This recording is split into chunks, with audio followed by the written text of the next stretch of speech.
thanks very much to European Movement in Merseyside for inviting me to come and give a very brief conclusion to the day's event. Given how badly we've overrun, as it were, goodly we've overrun, given the quality of all of the speakers, of course, what I'm going to do is just sort of flick through my notes very quickly and not give the full talk I was going to give, and just focus in on a couple of points. And the main point I'm going to pick up on is this question of Theresa May and her deal and what might happen on the 12th of March.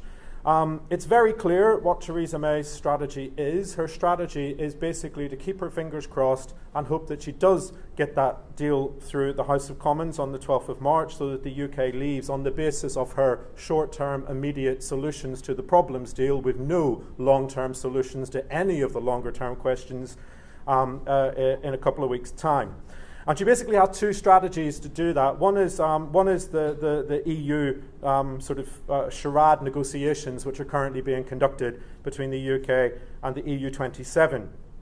We all know that Theresa May said that she wants legally binding changes to the Irish backstop, a time limit or an exit mechanism for the UK, even though the EU 27 have said, God knows how many dozens of times, the withdrawal agreement is closed, it is not open for renegotiation, and by the way, if there is either a time limit or a unilateral exit mechanism, it is no longer a backstop, and therefore it is of no longer any value whatsoever.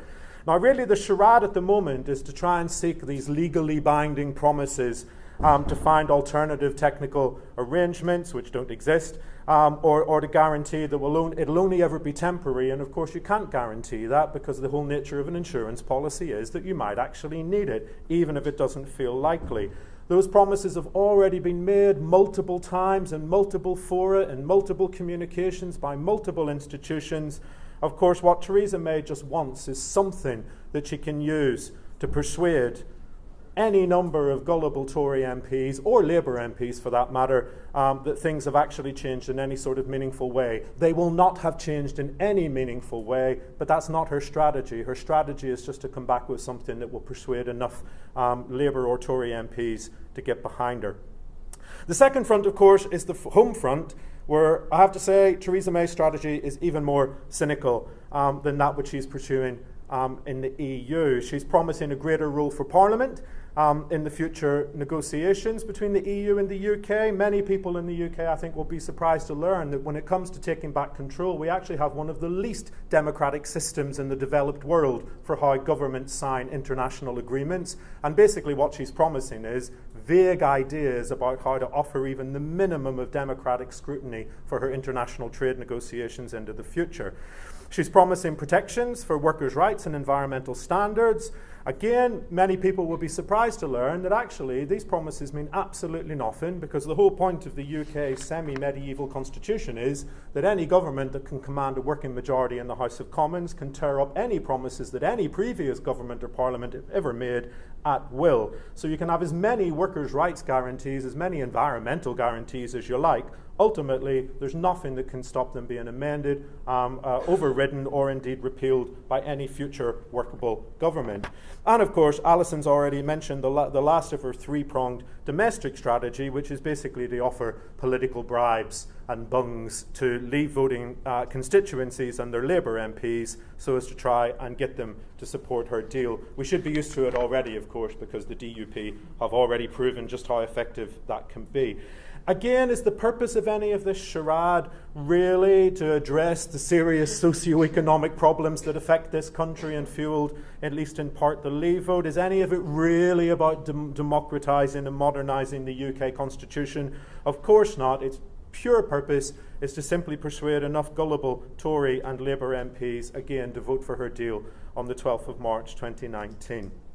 Now, it might well be that she'll succeed. And in a way, that possibility, in a way, I do agree with you. It's the least unlikely outcome that we face. The very strange situation that we're in is that the small range of outcomes which are actually left, none of them feel likely, none of them seem credible, all of them seem highly problematic, but one of them has to happen. And that's clearly what her hope is. I'll skip through my notes very quickly and come just to the conclusion.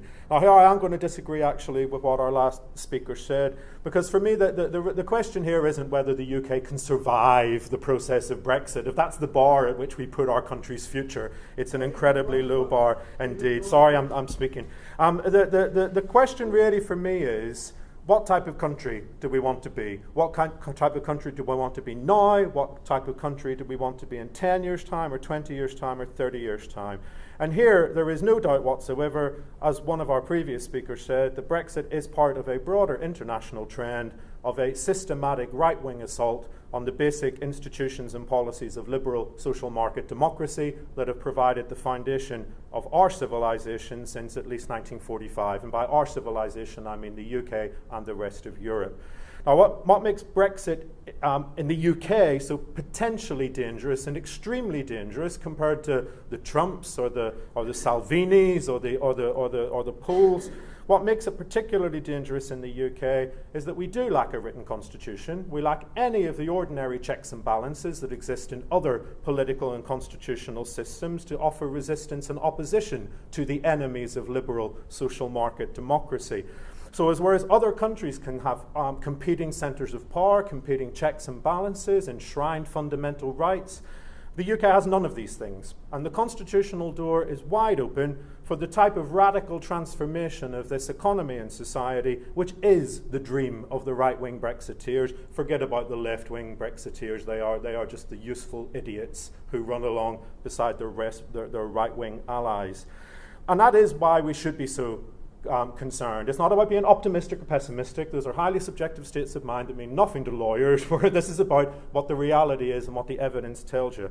And we should be deeply worried about the agenda of the people who are seeking to gain constitutional control over this country. But it's not a matter about being optimistic or pessimistic. It's simply a matter of recognizing that this is a collective responsibility of everybody who cares about these things to actually do something about it. And on that note, I'll say, let's not be optimistic or pessimistic, let's just be determined that we shouldn't let these right-wing ideologues actually get away with the process that they have initiated and are determined to see through. Well done to the organisers on an amazing conference. It was such an interesting day.